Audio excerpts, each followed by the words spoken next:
Assalamualaikum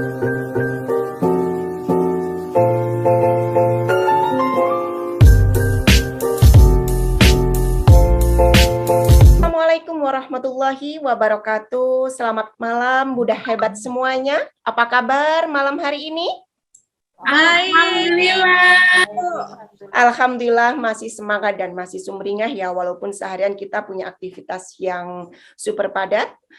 Baiklah ibu-ibu semuanya yang dirahmati Allah, untuk sesi simulasi IHT kali ini biar lebih bermakna, marilah kita awali dengan pembacaan basmalah bersama-sama. Bismillahirrahmanirrahim. Bismillahirrahmanirrahim. Baiklah ibu-ibu semua, saya ingin sedikit menggerakkan tangan, hanya tepuk tangan yang lantang, lebih keras lagi, oke? Tepuk tangan semuanya. Lebih keras lagi. Ayo, oke, semuanya di-unmute ya, lebih keras. Lebih keras. Oke, terima kasih semuanya, alhamdulillah.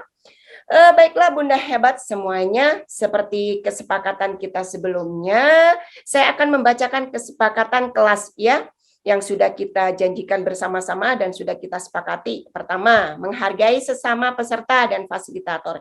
Jadi dalam simulasi ini kita menghargai sesama peserta dan fasilitator. Yang kedua, kita tepat waktu memulai pelatihan. Selanjutnya, sama-sama saling berpartisipasi aktif ya. Dan untuk yang keempat, selalu fokus kepada sesi belajarnya. Alhamdulillah di malam ini yang penuh berkah ini kita memasuki materi yang baru ya Bunda. Lanjutan dari materi-materi sebelumnya, yakni materi yang akan kita pelajari bersama adalah tentang modul ajar. Nah, apa saja yang akan kita pelajari pada malam hari ini? Nah, di sini ada dua sesi atau dua submateri.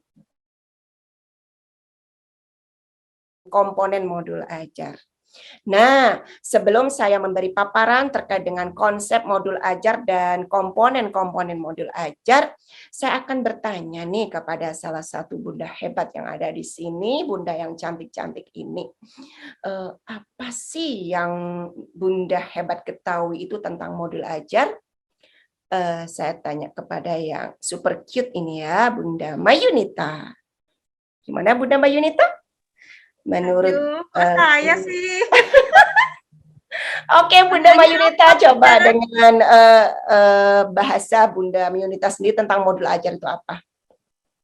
Modul ajar ya, mungkin seperangkat materi pembelajaran yang telah disiapkan guru dengan format atau sistematika tertentu untuk kegiatan belajar mengajar untuk anak-anak. Mungkin seperti itu. Oke, tepuk tangan, clap your hand. Ternyata jawaban yang sangat luar biasa dan jawaban Bunda Nita ini yang akan kita kaji bersama-sama.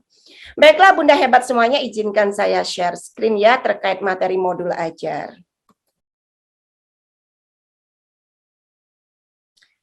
Bisa dilihat semuanya tentang materi modul ajar dan di sesi ini kita akan belajar bersama-sama tentang konsep modul ajar dan komponen modul ajar. Sudah bisa dilihat bersama-sama ya. Nah, tentang konsep modul ajar. Konsep modul ajar itu adalah sejumlah alat atau sarana, media, metode, dan petunjuk serta pedoman yang dirancang secara sistematis dan menarik. Nah, modul ajar ini disusun sesuai dengan fase atau tahap perkembangan peserta didik, mempertimbangkan apa yang akan dipelajari dengan tujuan pembelajaran dan berbasis perkembangan jangka panjang. Guru perlu memahami konsep mengenai modul ajar agar proses pembelajaran lebih menarik dan bermakna. Ini tentang konsep modul ajar. Nah, selanjutnya kita belajar tentang komponen. Nah, komponen modul ajar.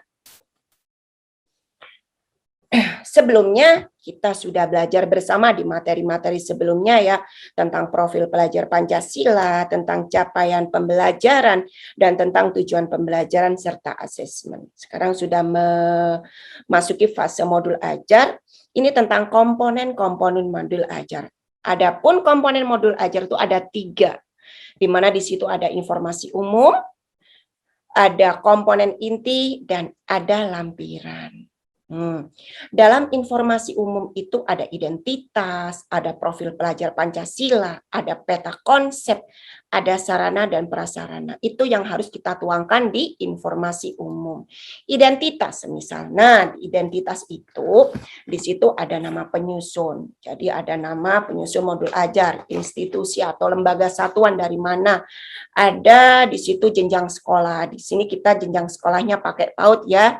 Dan juga alokasi waktu. Nah, alokasi waktu yang kita sepakati itu untuk satu pertemuan itu berapa?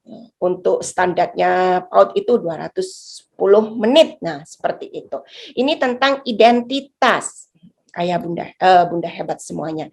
Nah, untuk selanjutnya di situ, untuk komponen modul ajar selanjutnya di dalam informasi umum itu ada profil pelajar Pancasila. Nah, untuk profil pelajar Pancasila itu ada 6 dimensi ya. Ada 6 dimensi di situ yang sudah kita ketahui bersama bahwa di mana 6 dimensi itu saling berkaitan dan terintegrasi dalam kegiatan bermain belajar melalui materi atau isi pelajaran, pedagogi, kegiatan proyek, dan assessment. Nah, dalam setiap modul ajar itu memuat satu atau beberapa unsur dimensi profil pelajar Pancasila yang ditetapkan.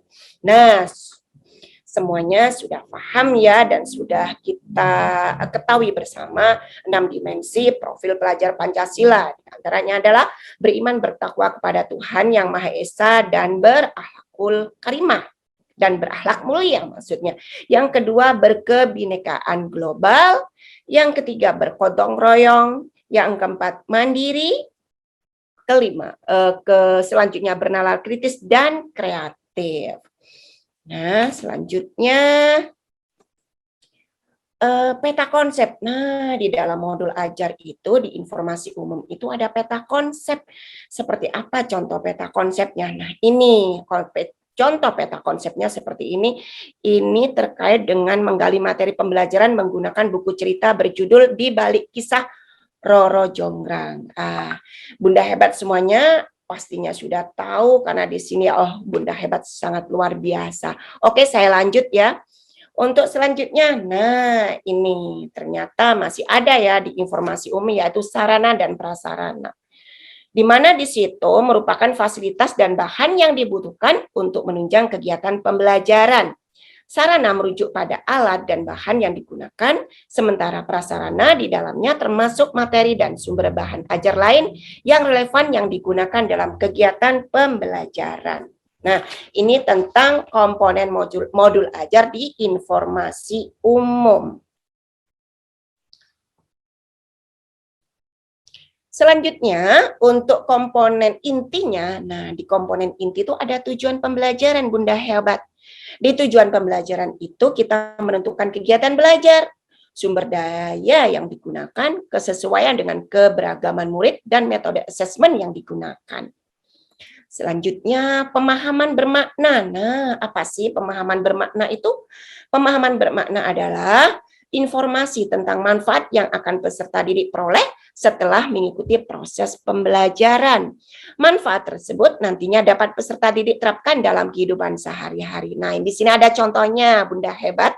Semisal di situ kita mengangkat tema tentang pemeliharaan atau lingkungan, perawatan lingkungan atau memelihara tanaman sekitar. Nah, di situ untuk pemahaman bermaknanya itu tanaman menjadi salah satu sumber nutrisi yang diperlukan manusia. Tanaman yang dirawat dengan baik dapat tumbuh subur dan berkembang dengan baik. Seperti itu. Itu pemahaman bermakna. Salah satu contohnya. Selanjutnya untuk komponen inti yang bagian 3 adalah pertanyaan pemantik. Pertanyaan pemantik dibuat oleh guru untuk menumbuhkan rasa ingin tahu dan kemampuan berpikir kritis dalam diri peserta didik, dalam peserta didik. Nah, contohnya pada aktivitas pembelajaran berkebun, guru dapat mendorong pertanyaan pemantik sebagai berikut. Nah, nih bisa Bunda hebat simak ya. Di sini ada apa apa yang diperlukan tanaman untuk tumbuh, apa manfaat tanaman bagi manusia, seperti itu. Jadi di situ bagaimana kita itu menanyakan kepada anak didik itu untuk menumbuhkan rasa ingin tahu. Nah, untuk komponen inti selanjutnya yaitu kegiatan pembelajaran. Nah, di urutan kegiatan pembelajaran inti ini dalam bentuk langkah-langkah kegiatan pembelajaran yang dituangkan secara konkret. Langkah kegiatan pembelajaran ditulis secara berurutan sesuai dengan durasi waktu yang direncanakan. Meliputi 3 tahap, yakni pendahuluan, inti, dan penutup. Di mana di situ berbasis metode pembelajaran aktif. Untuk selanjutnya yaitu asesmen. Nah, di penilaian. Asesmen digunakan untuk mengukur capaian pembelajaran di akhir kegiatan. Adapun bentuk asesmen untuk anak usia dini yaitu sikap. Bagaimana sikap yang didapat berupa observasi dan anekdot, sikap profil pelajar Pancasila, serta performance, yaitu presentasi, drama, pameran hasil karya, dan jurnal. Oke, Bunda hebat semuanya. Di situ tadi tentang komponen inti. Adapun komponen yang terakhir yaitu lampiran. Lampiran di sini ada 3 poin di dalam modul ini, di mana poin yang pertama adalah bahan bacaan guru dan peserta didik, yang kedua glosarium, dan yang ketiga daftar pustaka. Jadi untuk modul ajar itu kenapa harus ada lampiran itu disertakan. Di situ kita itu ada rujukan. Jadi kita memberikan sebuah kegiatan kepada anak, kita tuh rujukannya tuh menggunakan rujukan mana, apakah di situ merujuk kepada buku atau YouTube ataupun pembelajaran yang lainnya. Maka di situ lampiran dibutuhkan. Baiklah Bunda hebat semuanya, itulah paparan singkat tentang modul ajar mengenai konsep modul ajar dan komponen-komponen modul ajar. Di sini saya buka sesi tanya jawab. Mungkin dari paparan atas sampai ke bawah ada pertanyaan dari salah satu peserta. Dipersilahkan. Siapa yang mau bertanya? Mungkin dari Bu Rere, Bu Yuli, Bu Datul. Oh ya? Izin bertanya, Bu Sakina.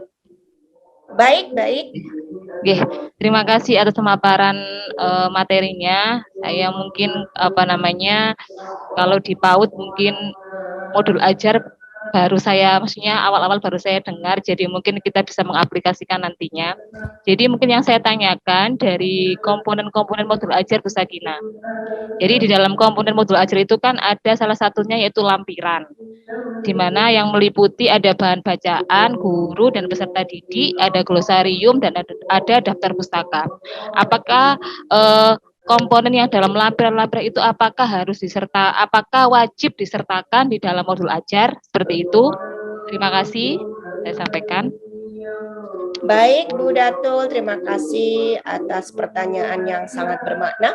Untuk lampiran, menurut pengamatan kami di situ adalah tidak wajib dan tidak harus, tetapi di situ harus memuat salah satu. Jadi tidak harus 3 komponen ini ya, tidak harus tiga poin ini, bahan bacaan guru dan peserta didik, dan glosarium serta daftar pustaka.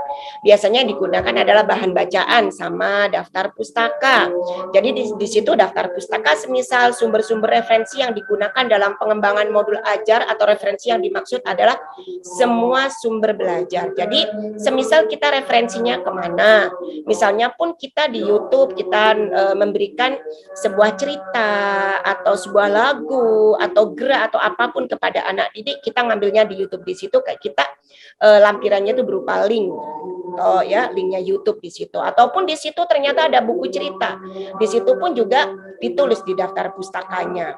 Begitupun juga di bahan bacaan ya. Kalau daftar pustakanya itu yang ditulis itu kan merupakan judul dan pengarangnya ya, tapi kalau untuk di bahan bacaan itu adalah merupakan medianya. Untuk glosarium, nah glosarium itu biasanya yang amat jarang digunakan ya untuk lampiran modul ajar di anak usia dini.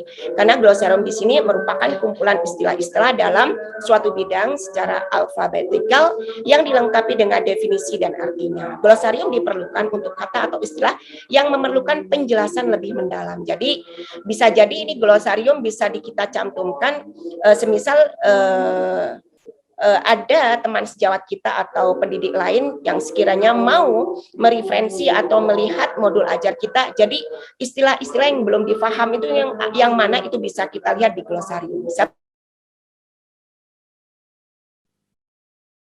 Yang super luar biasa dan hanya ini yang bisa kami sampaikan ya di sesi yang sangat singkat ini, tapi ada satu tugas untuk Bunda hebat semuanya. Setelah kita belajar tentang modul ajar, konsep modul ajar dan komponen-komponennya, satu tugas yaitu membuat modul ajar sederhana tetapi memuat komponen 3. Oke, semuanya sepakat? Oke, unmute, semuanya sepakat? Sepakat, Bu Sakina. Oke, sepakat. Silahkan tugasnya itu dikirim melalui Gmail saya ya, Bunda hebat semuanya. Baik, Bun. Terima kasih atas perhatian hebatnya dan mohon maaf atas paparan yang kurang berkenan. Semisal ada hal-hal yang sekiranya kurang pas, bisa kita tindak lanjuti di sesi berikutnya. Terima kasih sekali lagi. Wassalamualaikum warahmatullahi wabarakatuh. Waalaikumsalam warahmatullahi warahmatullahi wabarakatuh. Terima kasih.